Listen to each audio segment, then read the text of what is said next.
Hello दोस्तों, मैं फिर से आ चुका हूँ द हारेम किंग के एक और नए एपिसोड के साथ। इस एपिसोड की शुरुआत में हम लोग देख पाते हैं ब्लैक डेविल अपनी बड़े बड़े आर्मर को देखा तो मिस फैंग से कहने लगा किस तरह से मामूली इंसान एक ग्रेट गॉड नेजा द थर्ड प्रिंस को जान सकता है। जो शनिवार मिस फैंग अपने बड़े बड़े आर्मर को देखा तो ब्लैक डेविल से कहने लगा क्या तुम यह वो जेलस हो क्योंकि तुम्हारी यंग मास्टर नेजा को नहीं जानते हैं इसलिए। जो सुने पर व्हाइट डेविल आप अपने खुद के बड़े बड़े आर्मर को देखा तो ये कहने लगा तुम किस तरह की बकवास कर रहे हो। हमारे यंग मास्टर एम्पायर फेंगदू का डिसेंडेंट है, वो हमेशा से नेजा को जानती होंगे। जो सुनी पर मिस बैंक व्हाइट डेविल को चिढ़ाते हुए कहने लगा तो फिर तुमने पहले इसके बारे में कुछ भी क्यों नहीं कहा। क्या तुम्हारे पास थोड़ा सा भी कॉन्फिडेंस नहीं था तो अब। और फिर अगली पर हम लोग देख पाते व्हाइट डेविल अपने बड़े बड़े आर्मरों से मिस बैंक को हिट करने की कोशिश करते हुए कहने लगा क्या तुम बहुत ज्यादा दूर जा रहे हो आप।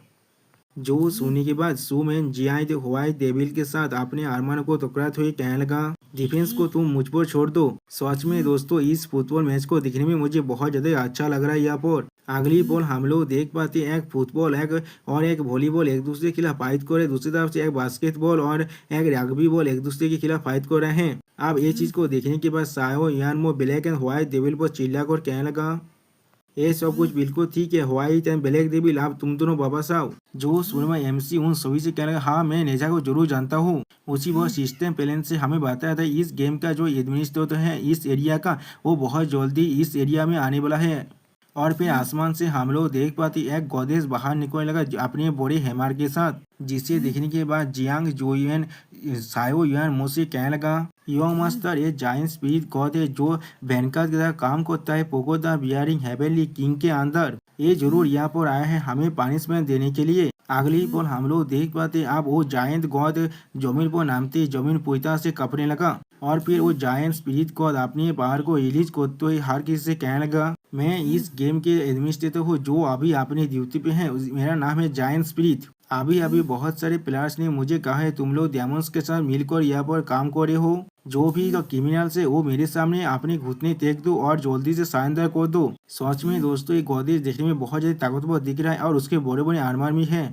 उसी पर हम लोग देख पाते सायो यानमो एम्पायर फेंकू दे जो टोकन है उसके अंदर से कुछ चीज को बाहर निकालते हुए जायंट स्पिरिट से कहने लगा लॉर्ड जायंट स्पिरिट इस मैदान में बादा लियोनियन और बाकी सारे का कुछ भी हाथ नहीं है, प्लीज हमें थोड़ा सा मार्सी दिखाइए। अगली पल हम लोग देख पाते सायो यान मुंह के हाथ से उस चीज को लेते हुए जायंट स्पिरिट गॉड कहने लगा तुम बहुत ज्यादा हैंडसम दिखते हो, यहाँ पर तुम किसी भी तरह से एक डेमन नहीं हो सकते। और फिर वो जायंट स्पिरिट आप एमसी तरफ देखते हुए कहना तुम एक बेवकूफ की तरह देख रहे हो और मेरे इतने सालों के एक्सपीरियंस की मदद से मैं इस केस को यहाँ पर ही सॉल्व कर रहा हूँ। और फिर उस जायंट स्पिरिट को और एमसी तरह अपने फिंगर को पॉइंट करते कहना तुम ही वो मदर हो, मैंने बिल्कुल सही कहा ना।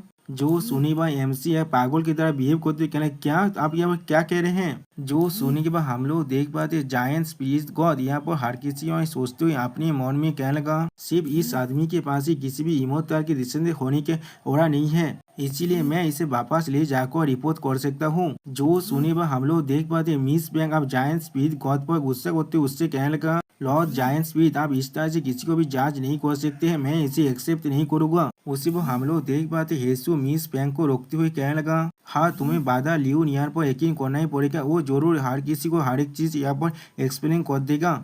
उसी पर जू में जिया वो धीरे से मिस फैंग से कहने लगा फैंग कोया तुम शांत हो जाओ, तुम इस तरह से किसी भी गॉड से बात नहीं कर सकते। और फिर हम लोग देख पाते हैं सायो यानमो लॉर्ड जायंट स्पिरिट से कहने लगा लॉर्ड जायंट स्पिरिट वो सारी मेरे दोस्त है, मैं आशा हूँ तो आप उन्हें जाने जरूर देंगे, इसके बदले मैं आपको एक बहुत अच्छा रियाद दूंगा। जो सुनी हुआ ब्लैक डेविल थोड़ा गुस्सा करते हुए व्हाइट डेविल से कहने लगा कि इसलिए यंग मास्टर तो लियोनियन से इतना अच्छा बिहेव कर रहा है, यहाँ पर ऐसा लग रहा है हमारा बहुत ज्यादा पैसा यहाँ पर खर्च होने वाला है। जो सुनी हुआ व्हाइट डेविल ब्लैक डेविल को रोकते हुए धीरे से कहने लगा सिस्टर इतना बात मत करो एक गॉड के सामने। अगली पल हम लोग देख पाते जायंट स्पिरिट को बहुत ज्यादा गुस्से में सावन यार मुझसे कहने लगा तुम सोते बातचीत कोई कि तुम बहुत ज्यादा एरोगेंट हो रहे हो, यहाँ पर मैंने तुम्हारे गिफ्ट को एक्सेप्ट कर लिया था चीफ एम्पायर फेंगतू को थोड़ा सा रिस्पेक्ट देना दिखाने के लिए। क्या तुम्हें सच में लगता है मैं तुम्हें ऐसे ही जाने दूंगा क्योंकि तुम मुझे थोड़ा सा इंसेंस दे रहे हो यहाँ पर। सच में दोस्तों यहाँ पर जायंट स्पिरिट गॉड बहुत ज्यादा खतरनाक दिख रहा है। और फिर अगली पल हम लोग देख पाते जायंट स्पिरिट को अपनी पावर को पूरी तरह से रिलीज करने लगा। जिसकी वजह से यहाँ पर मौजूद हर एक इंसान पीछे हटने लगा। सच में दोस्तों ये सीन देखने में बहुत ज्यादा ही कूल दिख रहा था। अगली पल हम लोग देख पाते जूमे जो हेसु और मिस फेंग की हालत बहुत ज्यादा बुरा हो चुका है और जूमे जो घबराते हुए कहने लगा, तो फिर क्या सच में यही पेशा है एक गॉड का। और फिर हम लोग देख पाते एमसी थोड़ा सा घबरा कर जायंट स्पीड गॉड से कहने लगा, थोड़ी देर के लिए इंतजार करिए, हम सभी यहाँ पर पूरी तरह से इनोसेंट है, मेरे पास एक रास्ता है इसे प्रूव करने के लिए। जो सुनी पर जायंट स्पीड को अपने प्रेशर को हटाते हुए एमसी कहने लगा, तो फिर उसे बाहर निकालो। जो सुनी पर एमसी धीरे से जायंट स्पीड गॉड के कान पे जाकर कहने लगा, ये चीज़ सच में थोड़ा सा भी हम यहाँ पर कॉन्वीनियंट नहीं है देखा ना, इसीलिए आप मेरे साथ किसी सेक्युलर प्लेस पर चलिए। आप खुद यहाँ पर एक गॉड है, तो फिर आपको मुझसे दौड़ने की कोई भी जरूरत नहीं है। जो सुनने के बाद जायंट स्पीड को थोड़ा सा गुस्सा करते हुए एमसी से कहने लगा, इग्नोर ये थी यंगस्टर कोई कि क्या तुम्हें सच में लगता है मैं तुमसे दौड़ता हूँ, मुझे आप रास्ता दिखाओ। और फिर जायंट स्पीड को अपने मन में कहने लगा, ये सब कुछ डिपेंड करे तुम अभी क्या चाहते हो इस पर।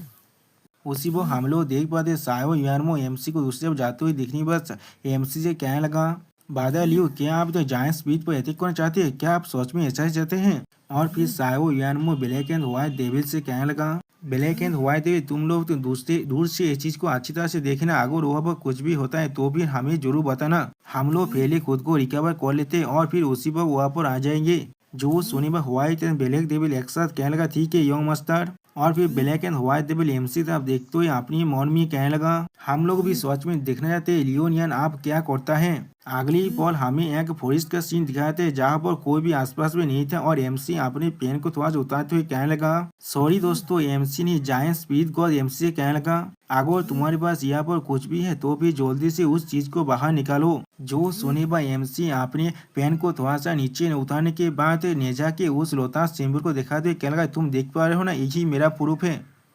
अब उस सिंबल को देखने के बाद जायंट स्पीड को बहुत ज्यादा घबरा कर कहने लगा, ये तो थान प्रिंस नेजा का लोटास सील है ना। अब ये चीज को दूर से ब्लैक एंड व्हाइट डेविल देख रहा था और वहाँ पर ब्लैक डेविल व्हाइट डेविल से धीरे से कहने लगा, चीजता लियोनिया बहुत ज्यादा बेवकूफ है ना, वो एक जायंट स्पीड गॉड के साथ ये सब कुछ कर रहा है, वो बहुत ज्यादा बेवकूफ, मैंने बिल्कुल सही कहा ना।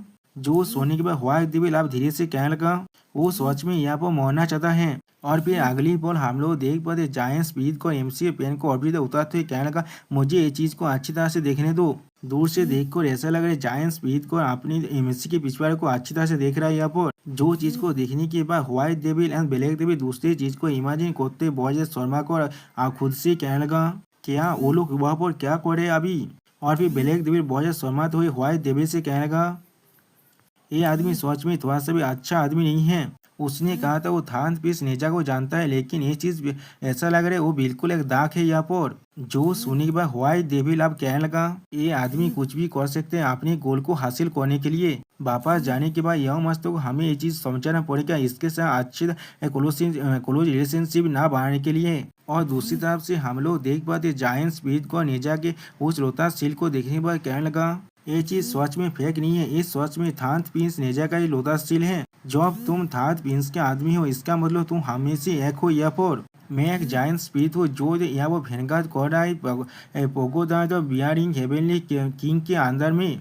आप इस सीन को देखने के बाद व्हाइट डेविल ब्लैक डेविल को वहाँ से ले जाते हुए धीरे से कहने लगा, सिस्टर प्लीज इस चीज को देखना बंद करो और यहाँ से चलो, वरना मेरा माइंड यह पूरी तरह से अनस्टेबल होने वाला है अगर मैंने इस चीज को और थोड़ी देर के लिए भी देखा। और फिर अगली पल हमें कुछ देर के बाद का सीन दिखाता है जहाँ पर एमसी और जायंट्स भी फिर से उनके पास वापस आने लगा, जिसे देखने के बाद सायो यारमो कुछ भी नहीं समझ पाता। और फिर सायो यारमो थोड़ा सा परेशान होकर एमसी से पूछने लगा, बादल लियो क्या बिल्कुल ठीक है यहाँ पर। जो सुनने के बाद हम लोग उसके पीछे ब्लैक एंड व्हाइट डेविल को देख पाते जो लोग बहुत देर गुस्सा कर रहे हैं लेकिन कुछ भी नहीं कह पाता। और फिर हम लोग देख पाते जायंट स्पीड एमसी के कांधे पर हाथ रखते हुए एमसी को तारीफ करते हुए कहने लगा, अभी अभी जो भी हुआ था वो सिर्फ एक गलतफहमी था, मैं बाद में गेम मैनेजमेंट टीम लीडर से अच्छी तरह से रिपोर्ट कर दूंगा क्योंकि होंगचाओ यह वो मरा था एक गेम के बाग के वजह से, किसी भी तरह के डेमोनी इन्फ्लुएंस के वजह से नहीं। जो सुने वह एमसी शर्मात हुए कहने लगा, ये चीज बिल्कुल ठीक है, ये चीज बिल्कुल ठीक है, जब तो आपका गलतफहमी यहाँ पर पूरी तरह से दूर हो चुका है। अगली पल हम लोग देख पाते उस जायंट स्पीड को अब यहाँ से जाते हुए एमसी से कहने लगा, मुझे अभी भी इस एरिया को पेट्रोलिंग करना ही पड़ेगा, इसीलिए बाय बाय। अगली पल हम लोग देख पाते मिस बैंक को एमसी पाको को रखा था और मिस बैंक की आँख खुलते ही एमसी से पूछने लगा, उस जायंट स्पीच का क्या हुआ? जो सुने वह एमसी मिस फेंग से कहने लगा, हाँ जरूर, मैंने उसे यहाँ से भगा दिया है। जो सुनी के अगली पल हम लोग देख पाते हेसु और एमसी चिपकते हुए कहने लगा, बादा लियोनिया, मैं सच में आपको बहुत ज्यादा एडमायर करता हूँ। हेसु अब आपसे किस करना चाहता है। उसके पीछे हम लोग देख पाते जूमे जिया बहुत ज्यादा काँप रहा था यहाँ पर। और फिर अगली पल सुमी जिया बहुत ज्यादा शर्मात हुई अपने मन में कहने लगा, ये जरूर थान प्रिंस नेजा के उस मार्ग की वजह से हुआ होगा जो न्यूलियन के बॉडी के ऊपर है। अभी हमारी फैमिली सच में बहुत ज्यादा कमजोर है। मुझे लियोनियन की लीगल वाइफ बनना ही पड़ेगा। मुझे माफ कर देना फेंग को यार। उसी वो हम लोग देख पाते ब्लैक डेविल बहुत ज्यादा गुस्सा करते हुए एमसी की तरफ देखते हुए कहने लगा, हाँ, ये पार्सुइंग था या भी स्लीपिंग था। जो सुने वो व्हाइट डेविल भी अब गुस्सा करते हुए एमसी की तरफ देखते हुए कहने लगा, कुछ इंसान सच में बहुत ज्यादा ही सेमलेस होते हैं। वो लोग कह रहे थे वो लोग इस गॉड को जानते उस गॉड को जानते हैं, लेकिन जब भी वक्त आ रहे हैं वो लोग बिल्कुल झूठ कह रहे थे। जो सुनी वह हम लोग देख पाते एमसी यहाँ पर कुछ भी नहीं समझ पाता। और फिर अगली पल हम लोग देख पाते सायो यानमो एमसी को गीत को तो कहने लगा, बाधा लियो, आपके मदद के लिए आपको फिर से शुक्रिया। हमारे पास बहुत ज्यादा इम्पोर्टेंट चीज है अटेंड करने के लिए, इसलिए अभी हम लोग यहाँ से जाना चाहते हैं। आपसे बाद में मिलेंगे। और उसी वक्त सायो यानमो अपने मन में कहने लगा, मैंने सोच में नहीं सोचा था या तो भी लॉर्ड जायंट स्पीच भी बाधा लियो के ब्यूटी से यहाँ पर अट्रैक्ट हो जाएगा। और फिर अगली पल हम लोग देख पाते एमसी साओ यानमो और उसके टीम को बाय बाय करते हुए कहने लगा, बाय बाय, हम लोग फिर से इस तरह से डंजन गेम को खेलेंगे एक साथ मिलकर। अगर हम लोग फिर से मिल पाए तो फिर। जो सुनने के बाद सायो यानमो एमसी तरफ देखते हुए कहने लगा, हाँ जरूर। अगली पल हमें वॉइस ओवर थिएटर का सीन दिखाता है जहाँ पर जूमे जिया एक सेक्सी से कपड़े पहने के बाद एमसी से अपने मन में एमसी से कहने लगा, बादा लियोनिया, मैं सच में आज के रात में आपके साथ प्रैक्टिस करना चाहता हूँ। क्या आप सच में यहाँ पर मेरे साथ मिलकर प्रैक्टिस कर सकते हैं? दोस्तों, अगर आप लोग को समझ में आ रहा है यहाँ पर जूमे जिया क्या कहने की कोशिश कर रहा है तो फिर कमेंट में जरूर बताना। और दोस्तों, यहाँ पर इस वीडियो का दिया होता है, प्लीज सब्सक्राइब माय चैनल और like and share this video. Okay, bye bye, sayonara.